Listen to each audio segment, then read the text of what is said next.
Here's more wrestling news for January 17th, 2022. And your headlines for this afternoon include, will AEW wrestlers open the Forbidden Door? Huge update on plans for the Royal Rumble. Gory Self-Mutilation. WWE hits out at recent AEW match, wrestlers fire back in response. WWE Hall of Famer says AEW doesn't have the guts to take on WWE. Tony Khan responds. Backstage news on Lita's return last Friday. What's next for the former women's champion? Former Raw Women's Champion cleared to wrestle. When will she return? Indie wrestler competes on WWE and AEW programming in the same week. Former NXT North American Champion first post-WWE appearance announced, and more. We are kicking off with the 2022 Royal Rumble Premium Live event, where Impact Knockouts World Champion Mickie James will compete in the Women's Rumble match, in a huge moment of cooperation between WWE and Impact. In addition to James opening the Forbidden Door, there's been reports that WWE is also trying to get a shocking name for the Men's Rumble match, with many fans believing this mystery man is Jon Moxley. Not only is Moxley returning to action this month following a stint in inpatient rehab, but he's also a former WWE superstar. And on last Friday's SmackDown, during a promo to hype up the Seth Rollins vs. Roman Reigns Universal title match, clips of The Shield were used, which included Moxley. Moxley does seem a likely candidate, but according to Dave Meltzer, it won't be the former Dean Ambrose, and it's reported that there will be no AEW involvement at the Rumble event. With the likes of Moxley, Chris Jericho, and Cody Rhodes off the table, there's still no word on who, if anyone, will open the Forbidden Door into the Men's Rumble match, and we'll only know for sure come January 29th. If you've watched AEW long enough, you'll know the company is never afraid to take shots at WWE, who aren't afraid to fire back either. While WWE doesn't address their competition on TV like AEW does, executives working for Vince McMahon have spoken out against AEW, believing that the company is too violent for modern audiences. That's once again the case, as in a recent article from the Toronto Star, WWE issued a statement where they said Tony Khan's company is too violent and described the December 31st Rampage match, which saw Anna Jay and Ty Conti face Penelope Ford and the Bunny, as gory self-mutilation that bloodied women. WWE's statement went on to say they can't imagine TNT will put up with this sort of gore for much longer, though there's been little evidence of TNT or their parent company Warner Media seeing AEW programming as going too far. While WWE may be dominant in terms of viewers and corporate sponsors, AEW has earned themselves a hefty chunk of wrestling fans with their own brand of athleticism. But according to WWE, this high-risk strategy will come back to haunt Tony Khan. These comments didn't go unnoticed by those in AEW, as the women involved in the gory self-mutilation have responded to WWE's criticisms in their own way.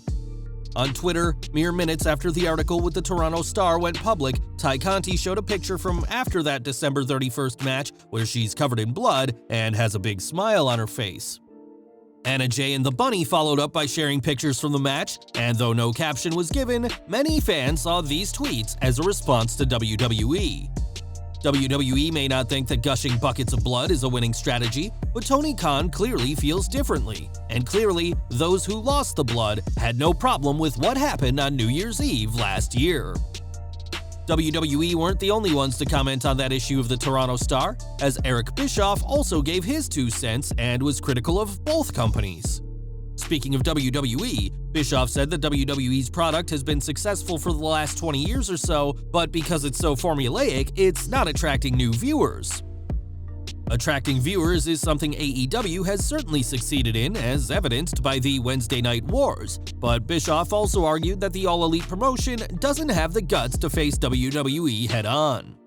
Speaking about the constant references to WWE on AEW programming, Bischoff said it's all meaningless coming from a company that talks a big game, but as far as he sees it, isn't ready to be real competition. He said, "There is no tactical advantage in completely degrading your competition when it's clear to your audience that you don't have the guts to do anything about it. You're fighting a fight that you're not willing to get in. It's childish to me."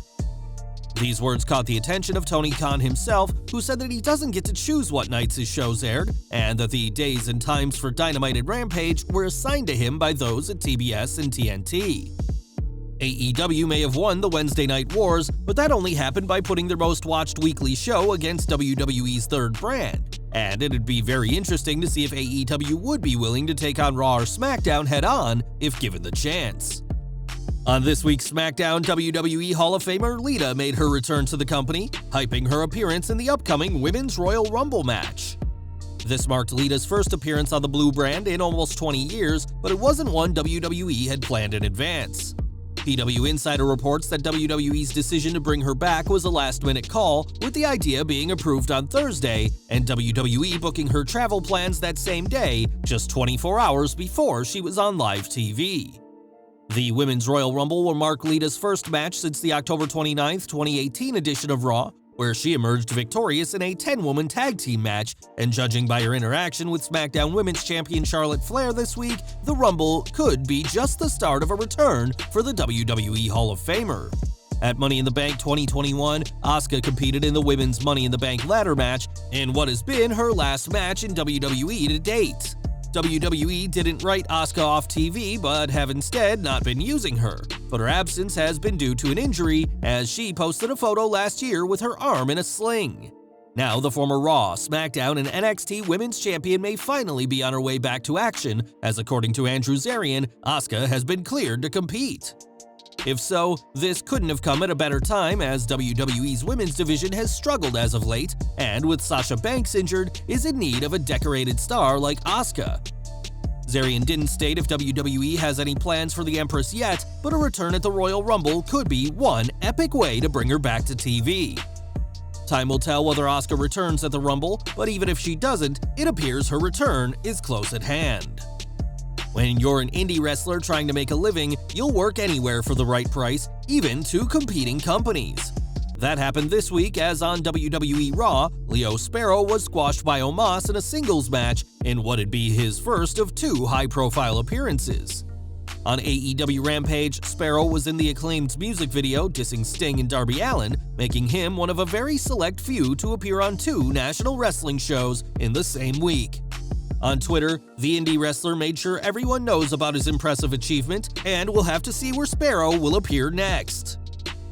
And we're ending today with Isaiah Swerve Scott, who was released on November 18th last year by WWE. Now, Scott's first post-WWE appearance has been confirmed, as the Wrestling Revolver has announced that Scott, now going by Shane Strickland, will be part of their Once Upon a Time event in Iowa on April 16th. Signing with WWE in 2019, Scott won the North American Championship and founded Hit Row during his 2 years with the company, but he'll have to make his name once more outside WWE's control. Well guys, that's our news for today. Please share your comments below. Also hit the like button, subscribe to our channel, and hit the bell icon to receive all notifications. And as always, thanks for watching.